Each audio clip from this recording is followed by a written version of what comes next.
guys? So I just got Friday the 13th, the 8 movie film collection. I'll probably buy the rest of them as I get to them. But I'm going to review all of them. This is going to be my review for the first Friday the 13th film. Came out in May 9th, 1980. Directed by Sean C. Cunningham. It's about 95 minutes long. But I'm so glad I waited to review this till I had it on Blu-ray. Like, it's so much better on Blu-ray compared to, like, VHS. And I can't really vouch for DVD because I owned a couple of them. I don't know that I owned the first one years ago. Like, not a good resolution version. But yeah, me and the stepson watched it last night, and he loved it. He can't wait to see Jason kill, though. But I told him, I was like, we can watch any one you want and then watch this one. But he wanted to start with the first one, so we started with the first one. I had to hide his eyes from a couple of scenes, but that's kind of given with these old horror movies.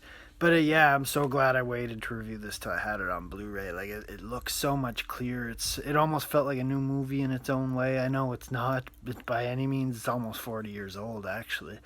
But yeah, I'm gonna dive on into the review. I'll get to spoilers, but I'll let you know when I get there. So this movie's starring Adrienne King as Alice Hardy, who's kind of the main character. Not really, though, but towards the end of it, it's apparent that she is. You got Betsy Palmer, who plays Pamela Voorhees, who did awesome in this movie. I think she's probably the best acting in the movie, I would say. Not that there's a whole lot of terrible acting, but it is 80s acting, so some of it's hit or miss, I guess you could say. Kevin Bacon's in this. I completely forgot he was in this. He plays Jack Burrell. I think that's how his last name is pronounced. But I liked him in this. It completely caught me off guard. I was like, oh, that's Kevin Bacon. So I liked having him there. And then this Ari Lehman guy, he played young Jason. I liked him as well. You didn't really see him a whole lot, a little bit at the end and the start. But yeah, the score of this movie is by Harry Manfredini, I don't know. Probably definitely pronouncing that wrong. But the score in this movie was phenomenal. I loved it. Even the cinematography in it, like it prolongs some of the kills, and like it puts off you don't really see the killer until like around the end, and I really like that. It makes it feel so much sketchier, and I love that part of it, part of how they shot it and everything. But yeah, basically the story of the movie is a little boy known as Jason Voorhees drowns in September 1957 on Friday the 13th.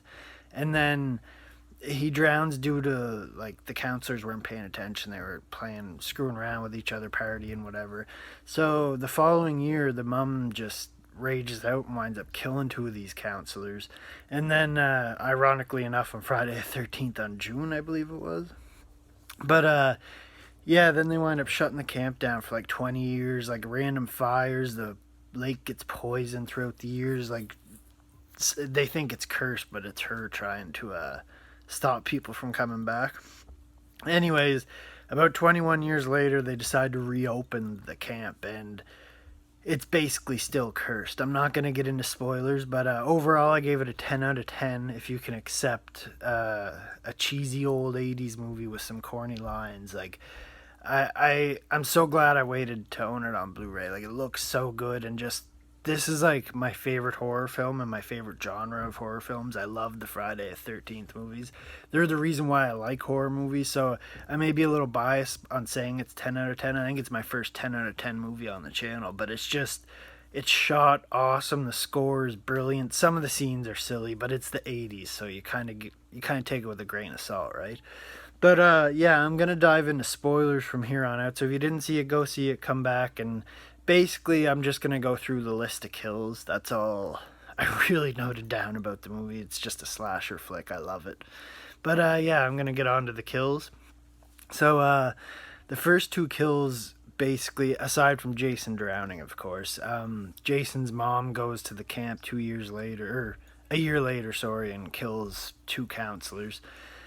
Just kind of stabs one in the gut, which isn't that crazy, but then you don't really see what she does to the woman. Leaves it to the imagination, which I kind of like. They do that a little bit in this movie. At first you're kind of ticked, but I do kind of like that, the idea of you having to picture what they did, right? So there's this girl hitchhiking 20 years after. That was a year after Jason dies. So 20 years later, there's a girl hitchhiking to Camp Crystal Lake. She gets picked up by a Jeep, and she starts getting the sketchy vibes. This is also Friday, June the 13th as well. She's getting sketchy vibes from this person driving the Jeep and winds up jumping out of the moving Jeep, which I thought was kind of funny looking. But anyway, she gets chased in the woods, and then she gets her throat slit and she dies.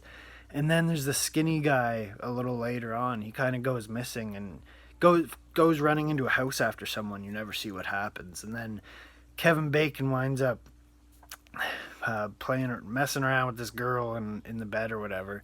She gets up and leaves, and then he starts smoking a little doob.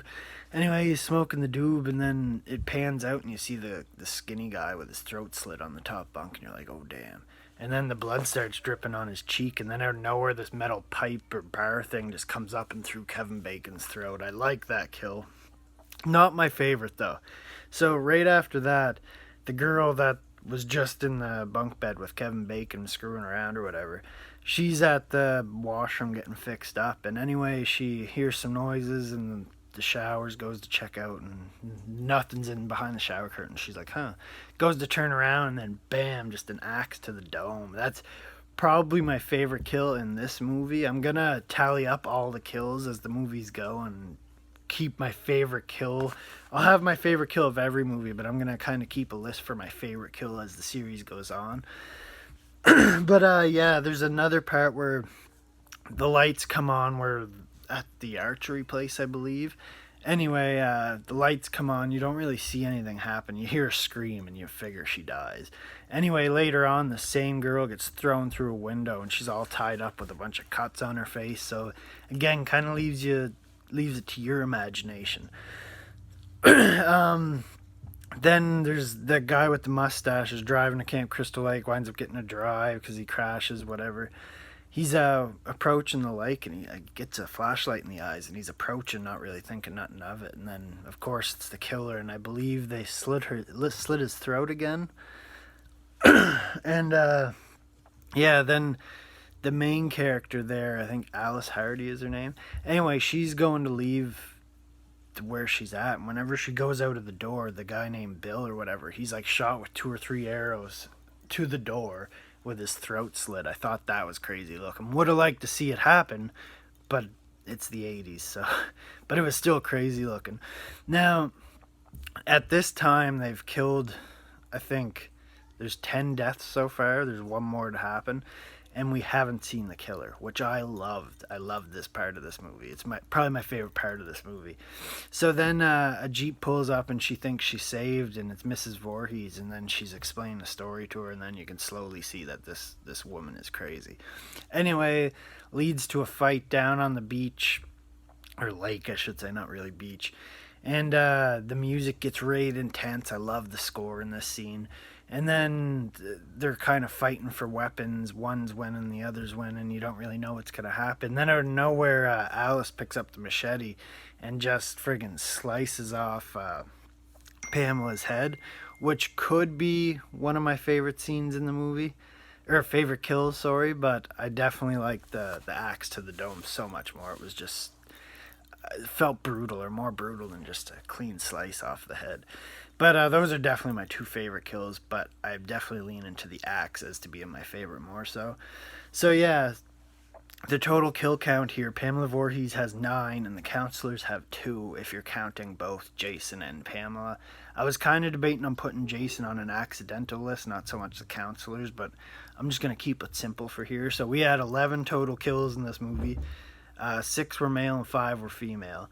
And I give this movie a 10 out of 10, and I'm probably going to review the next one in the next week or 2, and I'm just going to keep reviewing them, and once I reach the limit of what's in this, then I will just start buying all the random movies as they come out, or not as they come out, but as I get to them, and I'll review them all. I want to review them all.